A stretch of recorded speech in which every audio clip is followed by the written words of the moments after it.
Hello students, good morning. आज अपन REET level first के mathematics subject के बारे में डिस्कस करेंगे।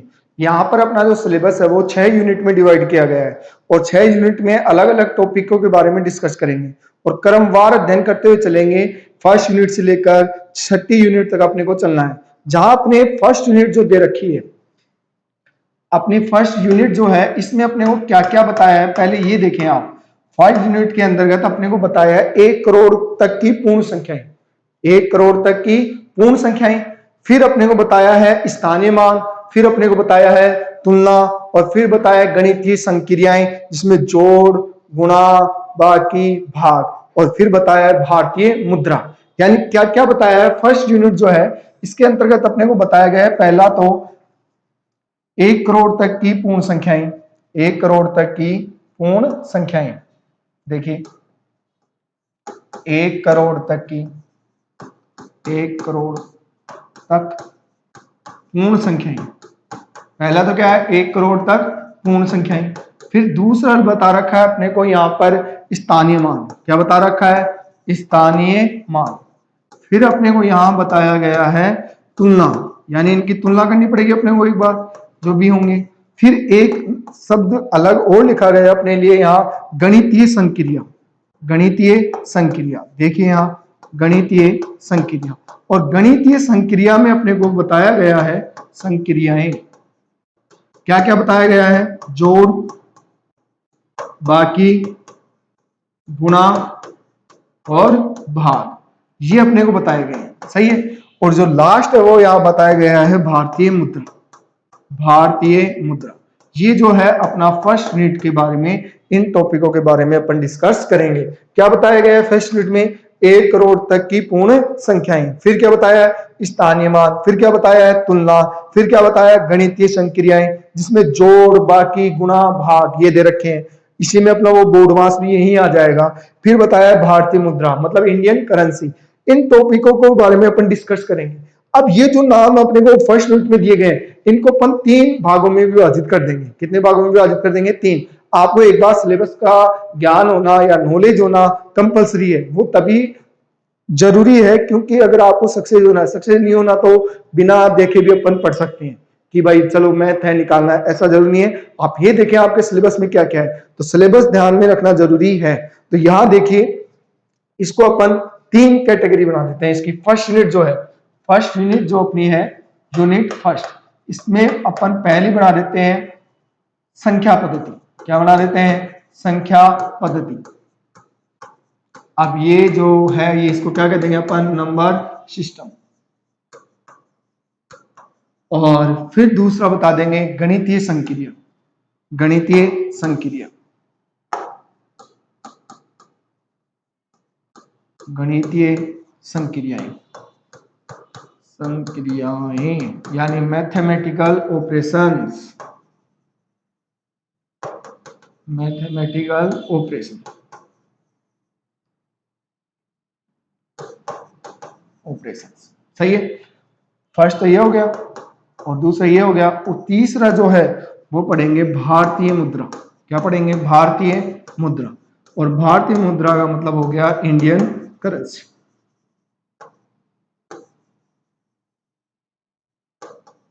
देखिए ये है जो फर्स्ट यूनिट अपन ने देखा, 1 करोड़ तक की पूर्ण संख्याएं हैं। फिर उसमें क्या दे रखा है? स्थानीय मान, तुलना, गणितीय संक्रिया जिसमें जोड़, बाकी, गुणा, भाग, और लास्ट में दे रखा है अपने को भारतीय मुद्रा। उन फर्स्ट यूनिट को अपन 3 भागों में विभाजित कर देते हैं।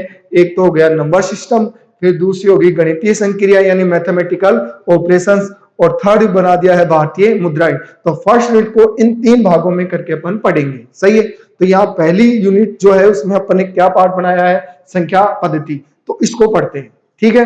आगे समझ में आता है। एक एक यूनिट को अलग अलग करके पढ़ेंगे अपन, हर टॉपिक को अलग अलग पढ़ेंगे। ठीक है, जिससे आपके हर एक कंसेप्ट क्लियर हो जाए। देखिए पहले अपन देख रहे हैं संख्या पद्धति। क्या देख रहे हैं? संख्या पद्धति। संख्या पद्धति। ठीक है। अब ये संख्या पद्धति क्या है इसके बारे में अपन देखेंगे। पहले संख्या पद्धति में इंपॉर्टेंट है अपने पास कि गणित पढ़ रहे हैं तो गणित क्या है, अंक क्या है और संख्याएं क्या है। तो देखिए पहले तो अपन ये जानेंगे कि गणित क्या है। गणित यानी मैथमेटिक्स क्या है। देखिए पहले इसको समझिए आप कि गणित होती क्या है, क्योंकि अब फिर इसके आगे चलेंगे, क्योंकि अपने को यही नहीं पता है गणित क्या है तो सब्जेक्ट का अध्ययन कैसे करेंगे अपन। फिर इसके बाद में अपन पढ़ेंगे कि अंक क्या होते हैं। अंक क्या है, अंक का मतलब क्या है, डिजिट। और थर्ड नंबर पे अपन पढ़ेंगे संख्या क्या है, संख्या यानी नंबर। देखिए फर्स्ट क्या लिखा है, गणित। गणित क्या है, गणित की परिभाषा क्या है, ये जानना अपने लिए अति आवश्यक है। तो सुनिए स्टूडेंट ध्यान से, गणित जो है वो किसी वस्तु की तर्कपूर्ण गणना करना, किसी वस्तु की तर्कपूर्ण गणना करना क्या कहलाता है, गणित कहलाता है। किसी वस्तु की तर्कपूर्ण गणना करना क्या कहलाता है, गणित। गणित की परिभाषा क्या हो गई है, किसी वस्तु की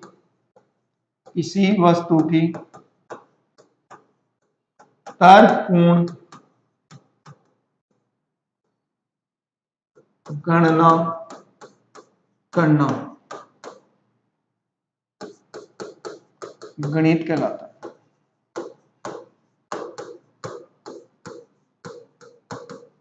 देखिए देखिए क्या परिभाषा लिखी है, किसी वस्तु की तर्कपूर्ण गणना करना क्या कहलाता है, गणित। केवल गणना करना नहीं, तर्कपूर्ण गणना करना। यहां एक शब्द लिखा है देखिए, तर्कपूर्ण।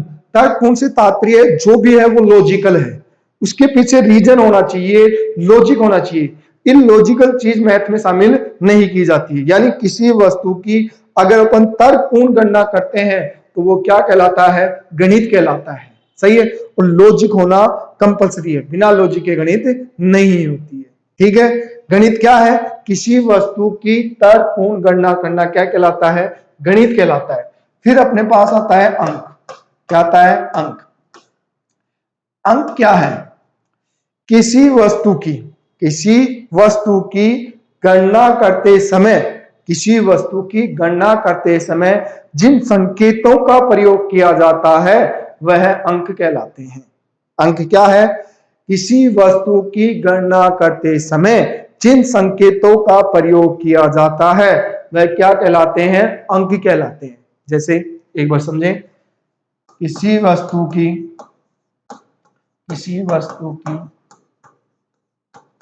गणना करते समय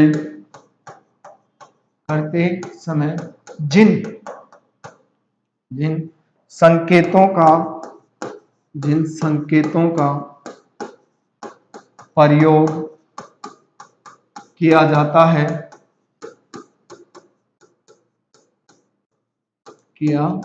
है उन्हें अंक कहते हैं। देखिए किसी वस्तु की गणना करते समय जिन संकेतों का प्रयोग किया जाता है वो क्या कहलाते हैं, अंक। सही है, अंक कहलाते हैं या कहते हैं। अब वो अंक है क्या, ये अंक या जो संकेत हैं वो क्या है, एक तो 0, फिर 1, 2, 3, 4, 5, 6, 7, 8 और 9। सही है, देखिए ये है वो अंक। किसी की भी गणना करने के लिए अपन इन अंकों का प्रयोग करते हैं। किन अंकों का प्रयोग करते हैं, 0, 1, 2, 3, 7, 8, 9। सही है, 0, 1, 2, 3, 4, 5, 6, 7, 8, 9 बोल दो, यानी 0 से लेकर कहां तक है, 9 तक है। अब ये अंक है, ये क्या है, अंक। और कितने अंक है ये अपने पास, देखो 9 तो ये हो गए, 9 तो ये हो गए, 1 0 कितने हो गए, 10। यानी ये कितने अंक हैं, 10 अंक हैं। कितने अंक हैं, 10 अंक। इसलिए इसको दार्शनिक प्रणाली कहते हैं। इन अंकों का प्रयोग जो करते हैं इसको क्या कहते हैं, दार्शनिक प्रणाली। ये क्या कहते हैं, दार्शनिक प्रणाली। इन अंकों का प्रयोग करते हैं। कितने अंक हैं, ये 10 हैं। इसलिए 10 अंक होने के लिए इसको क्या कहते हैं, दार्शनिक प्रणाली कहते हैं। क्यों कहते हैं, क्योंकि इसके 10 अंक है और इन 10 अंकों का प्रयोग कर रहे हैं, इसलिए इसको क्या कहते हैं, दार्शनिक प्रणाली। अब इंपॉर्टेंट बात यह है कि इन अंकों का प्रयोग करके अनंत संख्याओं का निर्माण किया जा सकता है। इन अंकों का प्रयोग करके अनंत संख्याओं का निर्माण किया जा सकता है। यानी अंक के बाद में क्या बनती हैं? संख्याएं। अब यहाँ पे इंपॉर्टेंट ये है कि ये जो जीरो है, क्या है? जीरो। जीरो गणित में एक अनोखा अंक है, अनोखा अंक है। इसके बिना इसकी वैल्यू तो कुछ भी नहीं है, इसकी वैल्यू तो कुछ भी नहीं है, लेकिन गणित में इसके बिना गणना करने की कल्पना करना असंभव है। समझ रहे है? तो ये जीरो जो है इसकी वैल्यू कितनी है? कुछ भी नहीं है, लेकिन गणित में जीरो के बिना गणना करना असंभव है। जीरो के बिना गणना करना क्या है? असंभव।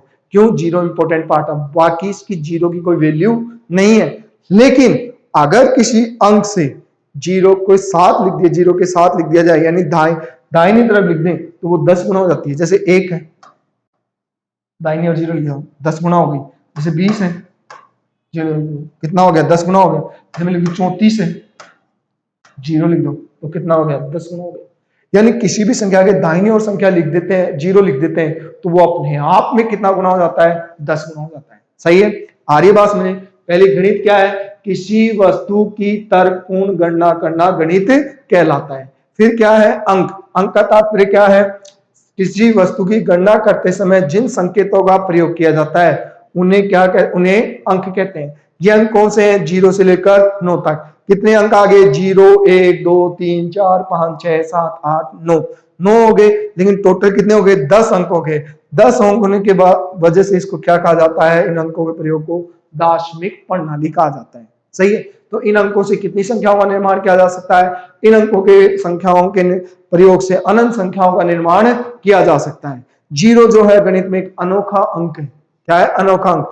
इसकी वैल्यू तो कुछ भी नहीं होती, लेकिन इसके बिना गणित में गणना करना असंभव है। क्या है? असंभव। अगर किसी संख्या के साथ या किसी अंक के साथ जीरो दाहिनी तरफ लिख दिया जाता है, तो वो संख्या कितनी गुना हो जाती है? 10 गुना, जैसे यहां बताया गया। सही है? फिर बात आती है अपने संख्या की। इसकी बात आती है संख्या। संख्या क्या है? किसी वस्तु की गणना करते समय जिन अंकों का प्रयोग करते हैं वो क्या कहलाती हैं? संख्या। अंक क्या थे? किसी वस्तु की गणना करते समय जिन संकेतों का प्रयोग करते हैं वो तो क्या थे? अंक। संकेत कह रहे हैं इसलिए वो क्या है? अंक। लेकिन किसी वस्तु की गणना करते समय जिन अंकों का प्रयोग करते हैं वो क्या कहलाती हैं? संख्या। यानी किसी वस्तु की गणना करते समय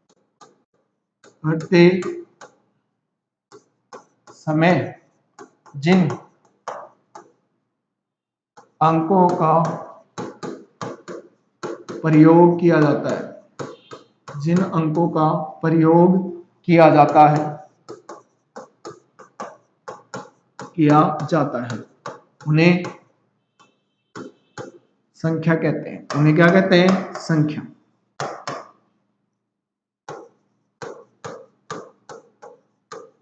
ये लीजिए, ठीक है? देखिए, समझिए, किसी वस्तु की गणना करते समय जिन अंकों का प्रयोग किया जाता है उन्हें क्या कहते हैं? संख्या। यानी एक अंक या एक से अधिक अंकों को एक साथ लिख दिया जाता है तो वो संख्या कहलाती है। ये भी अपने पास एक है, ये संख्या है। अगर मैं ऐसे लिख दूं, ये संख्या है। अगर मैं ऐसे लिख दूं तो ये क्या है? संख्या है। अगर मैं ऐसे लिख दूं तो ये क्या है? संख्या। ये फर्क है। समझ गए? अंक में सिंगल आते हैं और इसमें सिंगल भी हो सकते हैं, डबल भी हो सकते हैं, ट्रिपल भी हो सकते हैं। तो ये क्या है? अपने पास संख्या है। सही है? बात आगे समझ में। परिभाषा बता दी गणित की परिभाषा में अंक क्या होते हैं, अंक के बाद में संख्या क्या होते हैं। वैसे इसके आगे चलते हैं बात। सही है? तो आगे चलते हैं और समझते हैं क्या है। वैसे आपको बता दूं, गणित का जनक विश्व के संदर्भ में आर्किमिडीज है। कौन है? आर्किमिडीज। लेकिन भारतीय गणित का जनक किसको कहा जाता है? आर्यभट्ट को कहा जाता है। भारतीय गणित का जनक किसको कहा जाता है? आर्यभट्ट को। और विश्व के संदर्भ में पूछा जाए तो आर्किमिडीज है गणित का जनक। अलग अलग ब्रांचों के फादर जो हैं वो अलग अलग हैं मैथमेटिक्स। अंक गणित के अलग आएंगे, फिर बीज गणित के अलग हैं, और रेखा गणित के अलग हैं, आपके जो ज्यामिति है उसके अलग हैं, फिर उसके बाद में सांख्यिकी है उसके अलग हैं। लेकिन वो बात अपन बाद में करेंगे, पहले आगे बढ़ते हैं। ठीक है? यहां तक आगे समझ में? तो देखिए, अब आपने दे क्या रखा है, 1 करोड़ तक की पूर्ण संख्या दे रखी है। वैसे सबसे छोटी प्राकृत संख्या तो 1 है, लेकिन सबसे छोटी पूर्ण संख्या क्या है, 0 है। कितनी है, 0। यानी एक अंक में 0 भी डिस्क्राइब हो सकता है वैसे तो अपन यहां देखें, एक अंक में 1 से 0 भी सबसे छोटी पूर्ण संख्या ही है, ठीक है ना। 1 से लेकर कितने लिखे जाए, 9। तो यहां पर देखें अपन 1 से लेकर 9 लिखे जाएंगे, तो कुल संख्या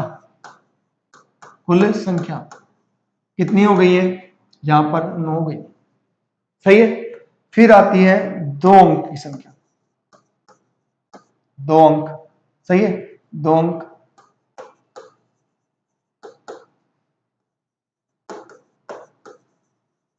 दो अंक की संख्या कहां, 9 तक हो गई, तो 10 से लेकर कहां तक चलेंगी, 99 तक चलेंगी। सही है, 10 से लेकर कहां तक चलेंगी, 99 तक। अब यहां देखें कुल संख्या कितनी है, कुल संख्या।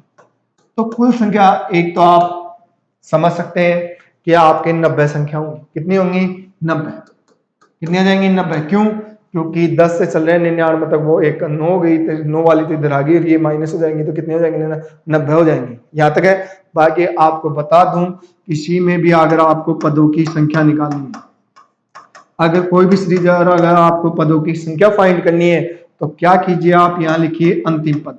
कितना लिखेंगे, अंतिम पद या संख्या माइनस प्रथम पद, और नीचे लिख देंगे सार्व अंतर।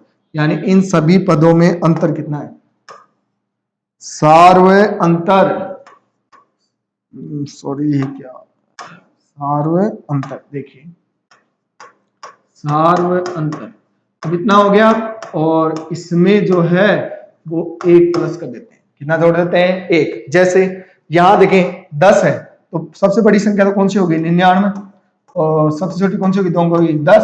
कितने का अंतराल चलेगा इनमें, 1 का, और यहाँ कितने जोड़ देंगे, 1। सही है। अब यहाँ अगर उठाओ तो 9 तो ये बच गया, और इधर कितना हो गया, 8, और ये 1, कितना हो गया, 90 हो जाएगा। सही है नहीं, तो यहाँ पर ये हो गई है कि 10 दो अंकों की संख्या कौन सी है, 10 से लेकर 99 तक। कुल संख्या कितनी है, 90। अगर यहाँ 2 अंकों की संख्या में सबसे बड़ी संख्या पूछी जाए, या सबसे बड़ी संख्या, तो सबसे बड़ी संख्या कौन सी है, 99। और यहीं पे आपको पूछी जाए सबसे छोटी संख्या, तो कितनी हो जाएगी, 2 अंकों की, 10 हो जाएगी। सही है। ऐसे अगर आप बात करें 3 अंक की संख्या, तो 3 अंकों की संख्या कहां से शुरू होंगी, 2 अंकों की तो सबसे बड़ी 99 हो गई, फिर कितना आएगा, 100। कितना आ जाएगा, 100। और 100 से लेकर 3 अंकों की संख्या कहां तक चली जाएंगी, 999 तक। कितने चली जाएंगी, 999 तक। सही है। अगर यहां आपसे देखें सबसे बड़ी संख्या, तो 3 अंकों की सबसे बड़ी संख्या कौन सी हो गई, 999। सही है। और यहां पूछे सबसे छोटी संख्या, देखिए सबसे छोटी 3 अंकों की संख्या कौन सी है, 100। सही है। अगर यहाँ अपने को पदों की संख्या निकालना है, तो अभी की तरह यूज करेंगे। देखिए यहाँ एक तो कैलकुलेट वैसे भी कर सकते हैं। सबसे बड़ी संख्या कौन सी हो गई, 999, 3 अंकों की। इसमें से घटा दो 100, डिफरेंस कितने का है, 1 का ही, प्लस 1। यहाँ देखेंगे तो 9 9 और ये 8, और ये प्लस 1, कितना हो गए, 900 हो गई। तो यहाँ कितना आ जाएगा अपने पास, कुल संख्या कितनी है यहाँ पर, 900। समझ रहे। ऐसे ही 4 अंकों की अगर बात करें, देखिए 4 अंक की संख्या कहां से चलेंगे, देखो सबसे बड़ी यहाँ सबसे 3 अंकों में 999 थी, अब 4 अंकों की बात कर रहे हैं, तो कहां से स्टार्ट हो जाएगी, एक जोड़ोगे तो 1000 से। सही है। और कहां तक चली जाएगी, 4 टाइम 9 आ जाएगा। सही है। अब यहाँ पे देखें अपन, सबसे बड़ी जो संख्या है 4 अंकों की, सबसे बड़ी संख्या ये तो कौन सी होगी, 4 अंकों की, 9999। सही है। और यहाँ छोटी सबसे छोटी संख्या कितनी हो जाएगी, 4 अंकों की, 10,000। और सॉरी 1000 एक क्यों बढ़ा दिया है, 1000 ही है। सही है, तो 5 अंकों की हो जाएगी सब सब। ठीक है, यहाँ तक। अगर आपको कुल संख्या देखें, तो कुल संख्या कितनी हो जाएंगी, यहाँ पर देखो वही है, ये माइनस करेंगे तो या तो बच जाएगा कितना हो गया 9 9 9 ये हो गया, तो कितने हो जाएंगे 9000 हो जाएंगे। ठीक है, ऐसे ही 5 अंकों की 10,000 हो जाएगी, यहाँ 99,999 आ जाएगा। सही है, ऐसे चलते चलेंगे तो अपने पास ये संख्याएं आ जाती हैं। बस आपको याद रखना है कि अगर आपको सबसे छोटी बोले तो एक के आगे एक जीरो लगा दो 2 अंकों की होगी, 2 जीरो लगा देंगे तो 3 अंकों की हो गई, और 3 जीरो लगा देंगे तो 4 अंकों की होगी। सबसे बड़ी पूछे तो उतनी बार 9 लिख दिया जाता है। और पदों की संख्या निकालना आपको बता ही दिया है कि कितने पद होते हैं। तो सीधा सा तरीका क्या है कि अंतिम पद में से प्रथम पद घटा दो और उसमें अंतर का दे दो डिवाइड, और लास्ट में कितना जोड़ दो 1, तो आपके पास उस श्रेणी में आए हुए सभी पदों की क्या आ जाएगी संख्या। ठीक है, यहां तक आगे समझ में। तो अपन थोड़ा सा आगे बढ़ते हैं। देखिए अब अपने पास क्या है, इन अंकों के मान है, इन अंकों के क्या है मान। अब ये क्या है कि दो तरह की वैल्यू लेंगे, संख्याओं का निर्धारण करेंगे, यानी वैल्यू निर्धारण है। तो वैल्यू निर्धारण में अपन देखें अंक, जो ये अंक आएंगे, अंक के 2 मान होते हैं, स्थानीय एक 2 मान होंगे, एक अंक का मान। सही है, ये अंक का जो मान है 2 प्रकार का है। कितने प्रकार का है, 2 प्रकार का। पहला प्रकार क्या है और दूसरा क्या है, समझिए। पहला जो मान है ये कहलाता है जातीय मान। क्या कहलाता है, जातीय मान। और दूसरा कहलाता है स्थानीय मान। क्या कहलाता है, स्थानीय मान। देखिए पहला क्या कहला रहा है, जातीय मान, दूसरा क्या कहला रहा है, स्थानीय मान। ठीक है, अब यहां पर जो है अपन देखें, जो जातीय मान है इसी का एक और नाम है, इसका एक और नाम है, इसको कह देते हैं अंकित मान। क्या कह देते हैं, अंकित मान। और इसी का एक और नाम है, इसको कह देते हैं अंकित की जगह वास्तविक मान। क्या कह देते हैं, वास्तविक मान। और एक और मान है, इसका नाम है और वो है शुद्ध मान। क्या है, शुद्ध मान। देखिए 2 प्रकार के मान होंगे अंकों के। कितने प्रकार के होंगे, 2 प्रकार के। तो यहाँ पहला तो जातीय मान और दूसरा स्थानीय मान। पहला तो कौन सा है, जातीय मान, और दूसरा कौन सा है, स्थानीय मान। जातीय मान का एक और नाम है अंकित मान, और एक और नाम है वास्तविक मान, और एक और मान है शुद्ध मान। क्या है, शुद्ध मान। जबकि इधर क्या है, स्थानीय मान। आप चाहे तो ये जो जातीय, अंकित, वास्तविक और शुद्ध है, इसको आप एक ही नाम में बोल सकते हैं, इसको बोलते हैं फेस वैल्यू। क्या बोलेंगे, फेस वैल्यू। जबकि इसको बोलते हैं place value, place value of digit. और इसको बोल दो फेस वैल्यू ऑफ डिजिट। देखिए 2 प्रकार की कैटेगरी में डिवाइड कर दिया अंक का मान। किसका मान, अंक का मान, यानी वैल्यू ऑफ डिजिट। सही है, ये क्या है, एक तो है फेस वैल्यू ऑफ डिजिट, एक है प्लेस वैल्यू ऑफ डिजिट। तो एक को जो फेस वैल्यू है, इसका मतलब है जातीय मान, अंकित मान, वास्तविक मान या शुद्ध मान। और इसका क्या है, स्थानीय मान। आप चाहें तो सीधा सीधा एक ही नाम याद रख लें, एक तो फेस वैल्यू और एक प्लेस वैल्यू। सही है, ये तो अंक का फेस देख के बताया जाता है कि ये जैसा उसका फेस है, यानी वो अंकित जो मान है, या आप जातीय मान कहें या फेस वैल्यू कहें, वो खुद ही अंक है। जैसे एक का फेस वैल्यू एक ही है, 2 की फेस वैल्यू 2 ही है, 3 की 3, 4 की 4, 5 की 5, 6 की 6, 7 की 7, 8 की 8, 9 की 9। ये क्या है, इनकी फेस वैल्यू है। स्थानीय मान जो है वो अंक के स्थान से निर्धारित होगा। निर्धारण का मतलब है कि अपन दाहिनी ओर से, दाईं ओर से बाईं ओर गिनते चलते हैं, इकाई, दाई, सैकड़ा, हजार, 10,000, ऐसे। वो कौन निर्धारण करेगा, स्थानीय मान का निर्धारण करेंगे। जैसे आपको मान लो आपसे कह दिया गया एक का या एक की फेस वैल्यू कितनी है, एक ही है। 2 की बात करें 2, 3 की बात करेंगे 3, और अगर 4 की बात करें 4, 5 की बात करें 5, और 6 की बात करें 6, और 7 की बात करें यहाँ देखो उल्टा लिख दिया, देखो स्पीड की वजह से। तो यहाँ 6, यहाँ 7 और 8 का 8 आ जाएगा और 9 का 9 आ जाएगा। यानी इनका और बच गया कौन? 0। कौन बच गया? 0। और 0 का कितना आ जाएगा? 0। सही है। तो देखिए जो अंक है वही उसका क्या है? फेस वैल्यू होती है, जिसको अपन जातीय मान, अंकित मान, वास्तविक मान और शुद्ध मान कह रहे हैं। 0 का 0 है, 9 का 9 है, 8 का 8, 7 का 7, 6 का 6, 5 का 5, 4 का 4, 3 का 3, 2 का 2 और 1 का 1। वो अंक स्वयं ही अपने आप का क्या है? वास्तविक, जातीय, अंकित और शुद्ध मान होता है। आगे यहां तक समझ में। अब दूसरी तरफ चल रहे हैं अपन, किसकी तरफ? स्थानीय मान की तरफ। किसकी तरफ चल रहे हैं? स्थानीय मान। तो देखिए यहां पर स्थानीय मान क्या है। अब स्थानीय मान यानी प्लेस वैल्यू।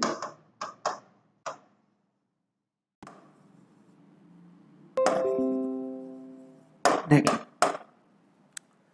ओहो देखो ये कितना बड़ा हो गया है। देखो ये क्या है? अगर इकाई अंक में लिखे गए हैं, अगर अंक क्या है? इकाई अंक में है, तो वही उसका जातीय मान है और वही उसका स्थानीय मान है। कैसे? एक का मैंने कह दिया ये है, एक है। बताओ इसका अंकित मान कितना है या इसकी फेस वैल्यू कितनी है? एक ही है।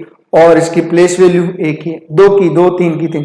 अगर सिंगल डिजिट में लिखे जा रहे हैं, किस में लिखे जा रहे हैं? सिंगल डिजिट में। फर्क पड़ेगा अब थोड़ा सा जब इसको नंबर बढ़ेंगे, 2.5 की तरफ चलेंगे। सही है। जैसे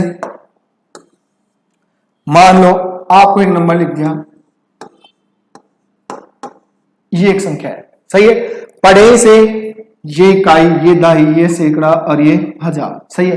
यानी 3472 3472 है। अब यहां पे देखें, आपको बोला जाए 2 का स्थानीय मान। 2 का क्या है? स्थानीय मान। ये इकाई अंक पे है ना, तो 2 ही है। सही है। या 2 गुणा 1 कर दिया तो कितना आ गया? 2 आ गया।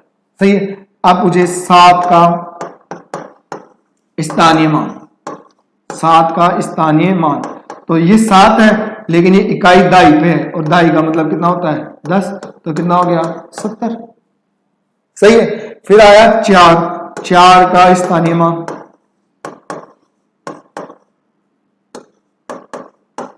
सही है। तो ये हो गया 4। लेकिन अब यहां देखो, इकाई दाई सैकड़ा, सैकड़ा का मतलब कितना हो गया? 100। यानी कितना हो गया? 400 हो गया। सही है क्या? अब आया 3 का स्थानीय मान, 3 का स्थानीय मान, तो ये तो हो गया 3। सही है। अब इसका स्थान देखें, इकाई दाई सैकड़ा हजार, हजार पे है ना, तो कितने से गुणा कर देंगे? 1000 से। सही है। तो कितना हो जाएगा? 3000। ये हो गया। आपको मुझे 4 का स्थानीय मान कितना है? तो 400 है। 3 का पूछे तो 3000 है। और 7 का पूछे तो कितना है? 70 है। और 2 का पूछे तो 2 है। ये है। लेकिन आपको ऐसे नहीं करने हैं, आप डायरेक्ट फाइंड आउट कर सकते हैं। जैसे अगर आपको कह दिया जाए, एक नंबर कह दिया यहां पर, ये है, तो आपसे पूछे 3 का स्थानीय मान 3 और 3 का स्थानीय मान कितना है? 3 और 3 का जातीय मान 3 ही है। यानी फेस वैल्यू भी वही है और प्लेस वैल्यू भी वही है, क्योंकि इकाई स्थान पर जो अंक है उसकी दोनों वैल्यू इक्वल होती है। सही है। अब बात करें अपन 9 की। 9 का अंकित मान कितना है? अंकित का मतलब फेस। 4 मानों में से कोई सा भी बोल सकते हैं, ऐसा नहीं है एक ही बोलेंगे। आपको याद रख सकते हैं या सीधा याद रखो फेस वैल्यू।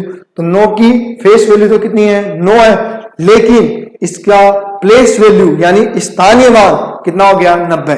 बात करें 6 का फेस वैल्यू, 6 की फेस वैल्यू कितनी है? 6। लेकिन 6 की आप प्लेस वैल्यू कहें यानी स्थानीय मान कहें तो कितना हो गया? 600। और 5 का कहें तो स्थानीय मान 5000। सही है। लेकिन इस एक का पूछे तो एक का गिनेंगे तो कितना हो जाएगा? 10,000 हो जाएगा। सही है। ऐसे निकालते हैं। आ गया यहां तक समझ में? थोड़ा सा आगे बढ़ते हैं। जैसे यही नंबर है, आपको कह दें ये एक संख्या है। सही है। अब यहां पे आपको कह दे कि संख्या है, ये संख्या में 6 का स्थानीय मान, 6 का स्थानीय मान एवं जातीय मान का योग क्या है। सही है। तो देखिए पहले स्थानीय मान निकालने 6 का स्थानीय मान। सही है। तो स्थानीय मान है तो 6 का स्थानीय मान कितना हो गया, यहाँ देखो इकाई, दाई, सैकड़ा, हजार, 10,000, तो यानी ये कितना हो गया है 60,000 हो गया। सही है ना, क्योंकि 60,000 आ गया ये। अब यहां पर अपन देखें इस 6 का ही देखा ना, तो 6 का आप क्या देखेंगे अपन, जातीय मान। जातीय मतलब क्या है, इसकी फेस वैल्यू है। जातीय मान कितना आ जाएगा, खुद 6 ही आ जाएगा। सही है। और इन दोनों में क्या कराया अपने को, योग। तो योग कराया तो इनको जोड़ देंगे, ये 6 0 0 0 6 कितना हो जाएगा 60,006। सही है। यहाँ पे आपको ये भी पूछ सकता है इन दोनों जातीय और स्थानीय मान का अंतर कितना है, गुणा कितना है, कुछ भी पूछ सकता है। अंतर पूछे तो घटा देते, गुणा पूछता तो गुणा कर देते। तो ऐसे क्वेश्चन होते हैं। आ रही है समझ में, कर सकते हैं यहाँ तक। बहुत इजी है, छोटी क्लास से समझते आ रहे हैं इन चीजों को। बस याद रखना है जो जातीय मान है इसके 4 नाम है, एक तो जातीय मान, अंकित मान, वास्तविक मान और शुद्ध मान। लेकिन आपको एक ही मान याद रखें, क्या याद रखेंगे, फेस वैल्यू। और फेस वैल्यू वही होती है। और आपका जो क्या है स्थानीय मान है उसको क्या कहते हैं, प्लेस वैल्यू, जो इकाई, दाई, सैकड़ा, हजार, 10,000 से निर्धारण होता है। सही है। अगर मान लो मैं आपसे पूछता यहां पर जो 3 है, कौन सा अंक है 3, अब इस 3 के स्थानीय मान और जातीय मान का गुणा कितना होगा, तो एक तो होगा स्थानीय मान तो हो गया 300 और जातीय होगा 3, गुणा कर दो कितना हो गया 900 हो गया। सही है। इन दोनों का योग भी पूछ सकता है, इन दोनों का गुणा भी पूछ सकता है। सही है। अब कुछ अंक ऐसे हैं जिन पर अपने को कई बार क्वेश्चन पूछ लिया जाता है। जैसे पहली बात आपको याद रखनी है हमेशा कि इकाई स्थान पर लिखे गए अंक का स्थानीय और जातीय मान स्वयं वही होता है। कोई भी अंक है जो कौन से स्थान पर आ रहा है, इकाई स्थान पर आ रहा है। इकाई का मतलब दाहिनी ओर से बाईं ओर, दाहिनी ओर से बाईं ओर अगर चलते हैं तो वो पहला जो अंक आएगा वो क्या है, इकाई अंक है। और याद रखना इकाई स्थान पर लिखे गए अंक का जातीय मान और स्थानीय मान वही रहता है, वो चेंज नहीं होता है। जैसे आप समझ लें कोई भी एक नंबर ले लिया, जैसे मैंने ये एक नंबर ले लिया, ठीक है। अब यहां पर इकाई स्थान पर कितना लिखा गया है, 6 लिखा गया है। अब 6 की फेस वैल्यू भी वही है और प्लेस वैल्यू भी वही है।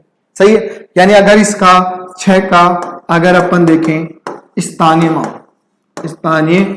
कितना बन जाएगा, खुद 6 ही बनेगा क्योंकि इकाई पर है।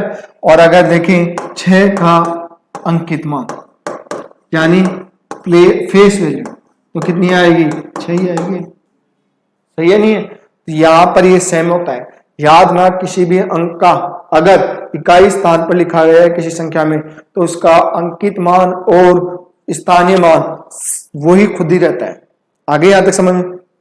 दूसरा देखें, दूसरी बात यह है कि जो अपना 0 है, जो क्या है 0, इसका स्थानीय मान और आपका स्थानीय मान के बाद में क्या है जातीय मान, ये समान रहता है चाहे किसी भी स्थान पर लिखा जाए, किसी भी स्थान पर।